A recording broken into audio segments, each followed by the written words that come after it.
नमस्कार, प्रणाम, आदाब। मैं वासु विकास आपको आज एक ऐसे कहानी से रूबरू कराने जा रहा हूँ, जिसको सुनने के बाद आपको तमाम तरह की प्रतिक्रियाएँ देने के लिए आप मजबूर हो जाएँगे, तमाम तरह के आपके मन में प्रश्न उठेंगे। और इस कहानी के माध्यम से मैं आपको और समाज में कुछ जो कमियाँ हैं, उसको उजागर करने का भी प्रयास करूँगा। बात मैं 2020 दिल्ली की बात कर रहा हूँ। 2020 सितंबर 5 को दिल्ली में एक घटना घटित होती है। उस घटना को बताने से पहले मैं आपको उस कहानी का सार बताने जा रहा हूँ। बात यह है कि आप देखते होंगे पूरे भारत में किन्नर का दिन प्रतिदिन जनसंख्या में बढ़ोतरी हो रही है। हाल ही में सुप्रीम कोर्ट ने एक आदेश में किन्नरों को थर्ड जेंडर का दर्जा प्रदान किया है और किन्नरों को बहुत सारी सरकारी सुविधाओं और बहुत सारी सरकारी नौकरियों में आरक्षण का भी प्रावधान मिला है। आखिर ये बात भी एक गुत्थी है कि 5-6 लाख जनसंख्या आखिर किन्नरों की वृद्धि कैसे हो रही है, क्योंकि किन्नर तो बच्चे पैदा कर नहीं सकते। इसमें 2 प्रश्न उठते हैं। पहला प्रश्न यह कि कुछ लोग ज़बरदस्ती या कुछ मजबूरी के वजह से किन्नर के रूप में वसूली करने लगते हैं, या फिर बहुत सारे किन्नर वाले हाव भाव जिसमें देखे जाते हैं, वो लोग इन तरह के हरकतें करते हैं और वो लोग किन्नर के गिरोह में शामिल हो जाते हैं। हालांकि बात यह है कि किन्नरों का भी एक एरिया होता है, एक क्षेत्र होता है और उसी एरिया के क्षेत्र में वह लोग वसूली करते हैं। हर किन्नर का एक एरिया होता है और हर किन्नर के टीम के एक गुरु होता है और वह सारे किन्नर उस गुरु की बात को मानते हैं। किन्नरों के समाज में भी बहुत सारी अनुशासन होती है जो उनके गुरु के द्वारा कहा जाता है, वैसे ही उनके द्वारा किया जाता है। किन्नर शादी ब्याह के मौके पे या खुशी के मौके पे आपको अक्सर देखने को मिल जाते हैं।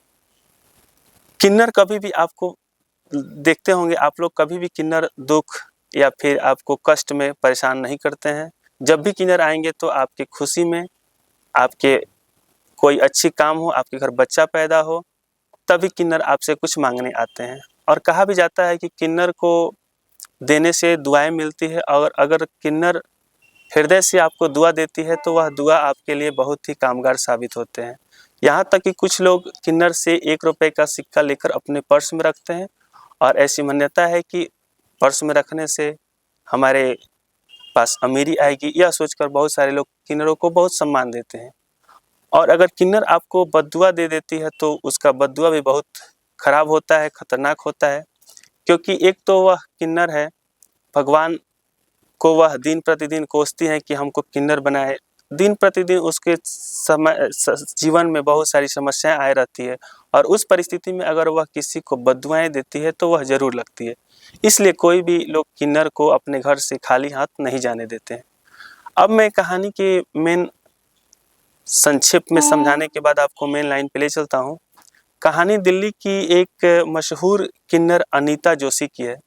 अनीता जोशी दिल्ली के पूरे दिल्ली के हेड, जैसे आप देखते होंगे कि पुलिस पहले थाना होता है फिर जिला होता है, वैसे ही पूरे दिल्ली की वह हेड थी, गुरु थी और सारे दिल्ली में उनके चेले काम करते थे और उससे करोड़ों अरबों की वसूली होती थी।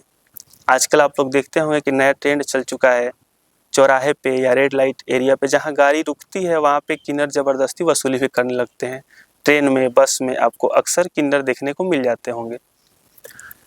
घटना यह है कि उस अनीता जोशी एक बहुत ही समझदार और होशियार किन्नर मिलती है उनको, एकता जोशी।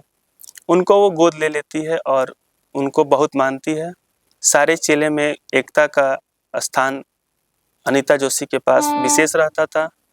अनीता जोशी अपने मन ही मन सोच रही थी कि मैं अपनी वारिस एकता जोशी को बनाऊंगी, क्योंकि किन्नर में भी एक गुरु के जाने के बाद यानी मर जाने के बाद दूसरे चेले को या जिसमें वरिष्ठ हो, जो समझदार हो, उसको गुरु का पद दिया जाता है।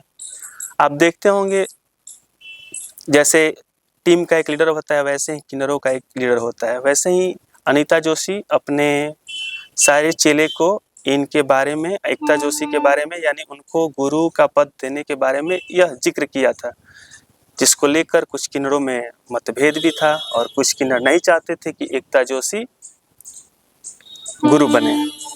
बात यह है कि जब एकता जोशी को किन्नर बनने का समय आया, कुछ दिन जब वह अनीता जोशी का उम्र हो गया, अब सोची कि अब मैं अपना उत्तराधिकारी इनको दे देता हूँ।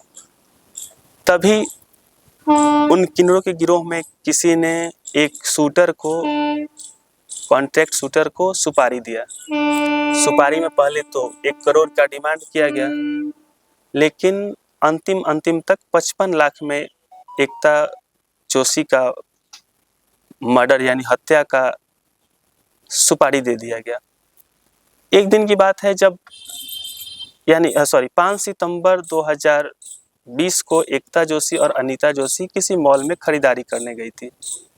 एकता जोशी के पास करोड़ों का आलीशान बंगला था और जब वह शाम को लौटी अपने बंगले में, तभी 2 स्कूटी से 2 व्यक्ति आए और जैसे ही एकता जोशी और अनीता जोशी अपने महल में इन कर रही थी, तभी शूटर ने अनीता जोशी पे नहीं, केवल एकता जोशी पे लगातार 4 गोली फायर किया। गोली लगते ही एकता जोशी वहीं पे गिर पड़ी और जब शोर हुआ तो आसपास के लोग आए, तब तक शूटर वहां से भाग चुके थे। लोगों ने एकता जोशी को ले जाकर हॉस्पिटल में भर्ती कराया, जहां पे एकता जोशी को डॉक्टरों ने मृत घोषित कर दिया।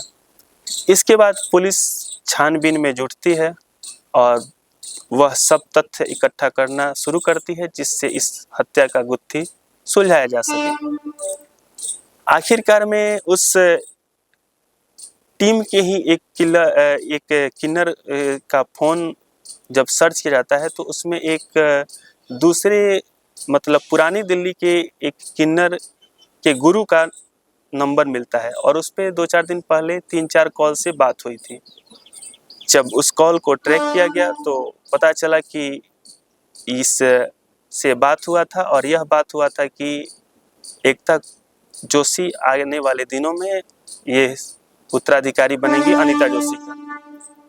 तब उन्होंने इसका सुपारी का डील किया और 55 लाख में आखिरकार वह सुपारी की डील हुई और उसी के माध्यम से यह सारी चक्रव्यूह रचना की गई थी, जिससे अनीता जोशी के उत्तराधिकारी एकता जोशी से रास्ते से हटाया जा सके और जब रास्ते से वो हट जाएंगी तो दूसरे टीम को भी या दूसरे किन्नर को भी मौका मिलेगा गुरु बनने का। इस उद्देश्य से इस एकता जोशी का 55 लाख रुपए में हत्या की सुपारी दी गई थी।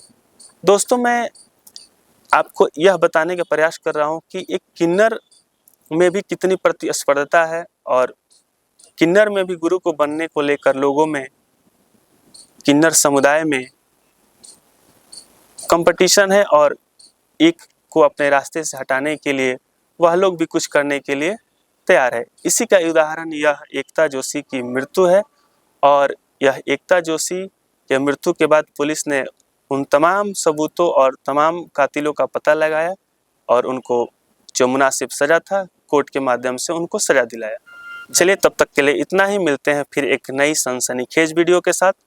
तब तक के लिए आप हमारे वीडियो को देखें, लाइक करें, कमेंट में बताएं कि यह वीडियो आपको कैसी लगी और इस तरह की तमाम जानकारी, इस तरह की तमाम सनसनीखेज घटना के लिए हमारे चैनल पर लगातार बने रहें। तब तक के लिए इतना ही। धन्यवाद।